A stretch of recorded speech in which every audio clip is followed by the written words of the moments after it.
Hey everyone, welcome back to Elements Uncovered, where we talk about and explain the origins of every element on the periodic table. My name's Duncan. And I'm Sam, and today we are uncovering the element that sounds like it comes straight out of a superhero movie, Krypton. Exactly, Krypton. Sounds like Superman's home planet. But we're talking about the real element Krypton, number 36 on the periodic table. So, Krypton is actually a noble gas, which means it is very unreactive. So basically, it just sits around, does not mess with any other elements. Ah, so it's like the introvert of the periodic table. It doesn't mess with anyone. Exactly. It was actually discovered in 1898 by two British scientists, William Ramsay and Morris Travers, while they were analyzing air samples. And Krypton's super rare. It makes up only about 1/1,000,000th of the air we breathe on Earth today. So, what do you think it's used for? It actually has some pretty lit applications, literally. Nice pun, Sam. It's used in high intensity lighting like airport runways and in camera flashes. And fun fact, have you ever seen any neon signs? The glow or like the whitish greenish blue, that might actually be krypton and not neon.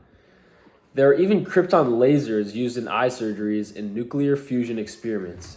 Seriously, this element is working overtime. Oh, and in the 1960s, the definition of a meter was actually based off the wavelength of krypton 86 light. Can you imagine telling someone your height in krypton wavelengths? Like, yeah, I'm about 1.76 million kryptons tall. Wow, can't even imagine that.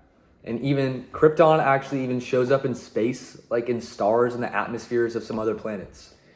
And because it doesn't really react easily, scientists use it to understand how atoms behave. It's basically the lab partner who always does their job and never causes drama. Wow, that sounds just like us. And get this, the name krypton actually comes from the Greek word kryptos, which means hidden. Pretty ironic, right? Totally.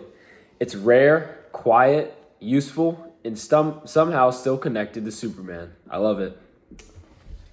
All right, guys, that's gonna wrap up our deep dive into Krypton, a noble, mysterious, and way cooler element than it gets credit for. Make sure to join us next time on Elements Uncovered, where we uncover new elements each week.